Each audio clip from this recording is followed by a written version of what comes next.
तो दोस्तों आज हो गया 13 जनवरी 2021। बिहार समेत देश दुनिया की बड़ी और ताज़ा समाचार लेके आए सिर्फ आपके लिए। चलिए फटाफट खबर शुरू करते हैं। उससे पहले चैनल को अब तक सब्सक्राइब ना किया हो तो फटाफट चैनल को सब्सक्राइब कर दे, लाइक कर दे, शेयर कर दे, ताकि इसी तरह की खबर आप हर रोज़ देख सके। चलिए शुरू करते हैं आज की पहली बड़ी खबर।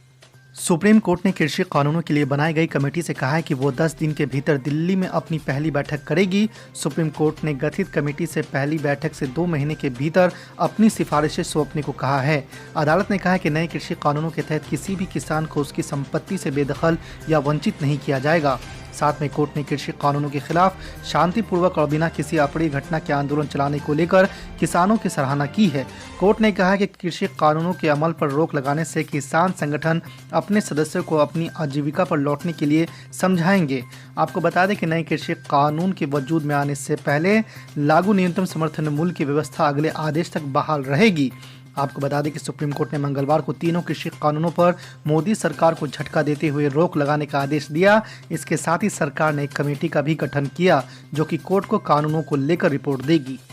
आज की दूसरी बड़ी खबर। संयुक्त किसान मोर्चा ने मंगलवार को सुप्रीम कोर्ट द्वारा गठित कमेटी के सदस्यों को सरकार समर्थक बताते हुए कहा है कि यह आंदोलन को ठंडे बस्ते में डालने की कोशिश है। किसान संगठनों ने कहा कि कमेटी के सदस्य भरोसेमंद नहीं है क्योंकि उन्होंने लेख लिखे हैं कि कृषि कानून किस तरह से किसानों के हित में है। कमेटी का गठन केंद्र सरकार की शरारत है।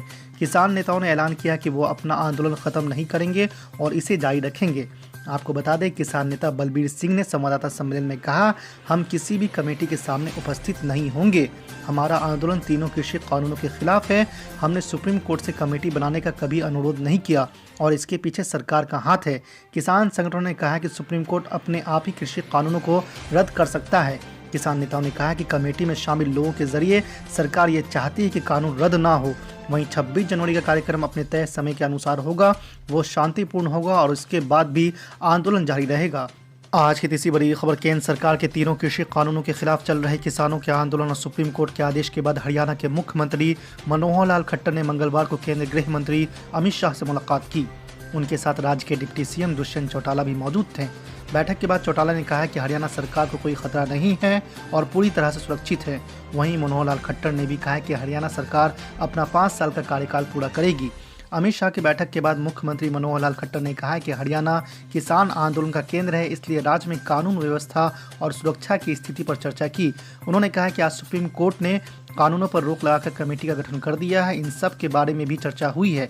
तो वहीं 26 जनवरी के इवेंट सही तरीके से होनी चाहिए क्योंकि ये राष्ट्रीय पर्व है। किसानों ने भी अपनी प्रेस कॉन्फ्रेंस में कहा है कि सब कुछ शांतिपूर्ण ही होगा।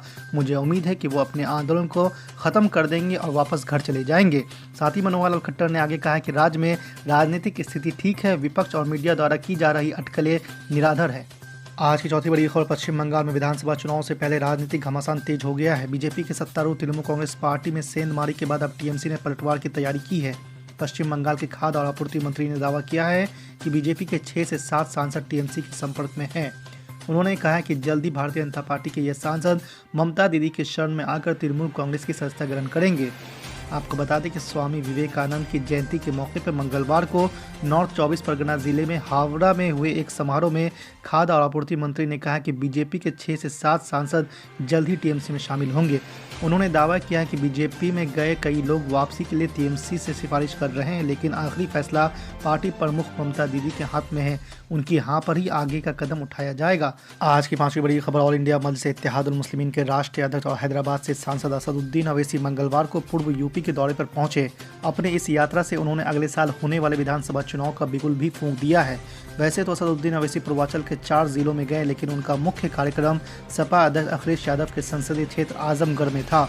पूरे दौरे के दौरान उनके निशाने पर समाजवादी पार्टी और अखिलेश यादव ही रहे। ऐसे में माना जा रहा है कि बिहार की तरह यहाँ भी असदुद्दीन अवैसी सत्ताधारी दल भाजपा की जगह विपक्षी दलों सपा और बसपा का ही खेल बिगाड़ने मैदान में आए हैं। उन्होंने हर सीट पर अपने गठबंधन का प्रत्याशी उतारने की घोषणा भी की है।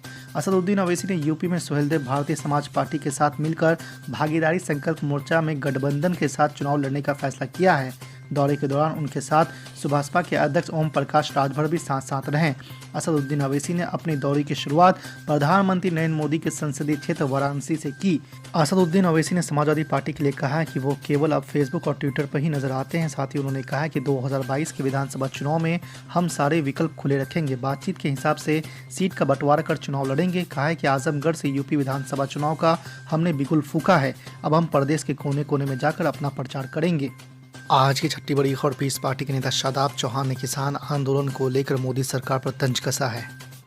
7 बार सरकार ने बात करने के लिए किसानों को बुलाया, लेकिन 7 बार सरकार ने किसानों को गुमराह किया।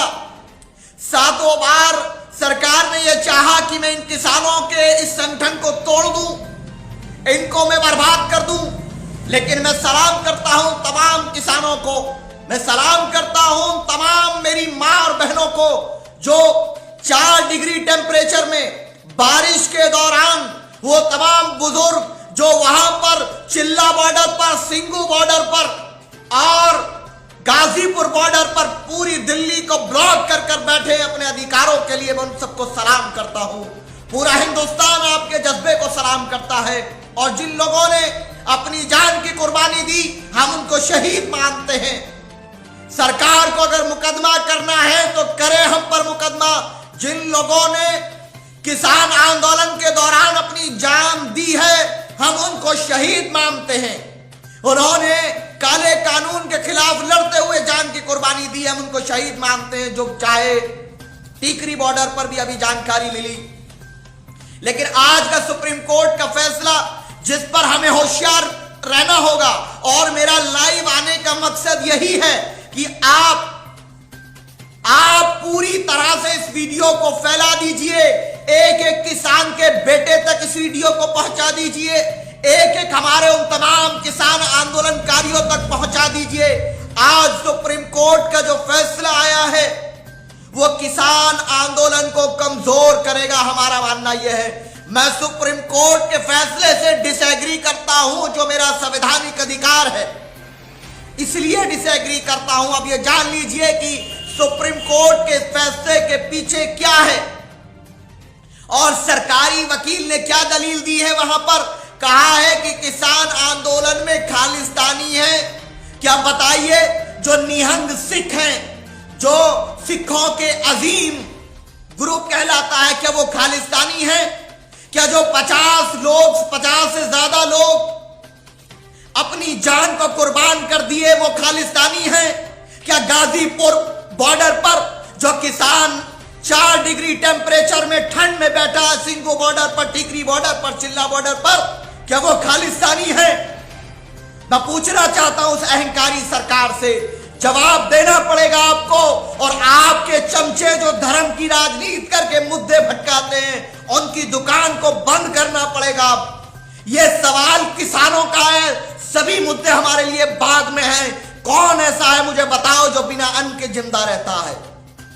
क्या नरेंद्र मोदी प्रधानमंत्री जी 4 दिन या 1 हफ्ता बिना अन्न खाए जीवित रह सकते हैं? मैं चैलेंज के साथ कह रहा हूं कि अगर तुम्हें किसानों से इतनी दुश्मनी है तो याद रखिए, आप 1 महीना बिना खाए जिंदा रहकर दिखाइए। आपका जीवन हमारी मेहनत के रहमो करम पर भी आधारित है। दूसरी चीज, ये बात मैं क्यों कह रहा हूं, सभी साथी एक शेयर कर दें कि किसानों के आंदोलन को कमजोर करने के लिए आज सुप्रीम कोर्ट ने कहा कि हम लोग इन तीनों कानून को होल्ड करते हैं, यानी कि रोक लगाते हैं, और एक कमेटी बनाते हैं जो इस आंदोलनकारियों से बात करेगी। क्यों साहब, रोक लगाने की क्या जरूरत है? रद्द क्यों नहीं कर देते? रद्द करके किसानों के साथ मिलकर नए कानून क्यों नहीं बनाते? अगर आपका मकसद रिफॉर्म करना है, कौन से रिफॉर्म की बात आप चाहते हैं? क्या सुप्रीम कोर्ट को पता नहीं है कि 7 बार किसान दिल्ली में सरकार से बात करने गए, 7 बार अपनी मांगों को रखा, लेकिन याद रखिए एक बार भी सरकार ने ना जवाब दिया, ना उनकी मांगों पर सुनवाई की। किसान की मांग ये नहीं है कि हमें एयरपोर्ट दे दो अडानी की तरह, किसान की मांग ये नहीं है कि 800 करोड़ का हवाई जहाज दे दो। किसान 10 लाख का सूट नहीं मांग रहा मोदी जी की तरह। किसान अडानी की तरह 1 रुपए स्क्वायर मीटर जमीन नहीं मांग रहा, रेलवे नहीं मांग रहा, BSNL नहीं मांग रहा। वो जो अपनी मेहनत से जो फसल उगाता है उस फसल का दाम मांग रहा है। तो क्या ये गुनाह है? क्या ये अपराध है? अगर ये गुनाह है और अपराध है तो हम ये गुनाह बार बार करेंगे।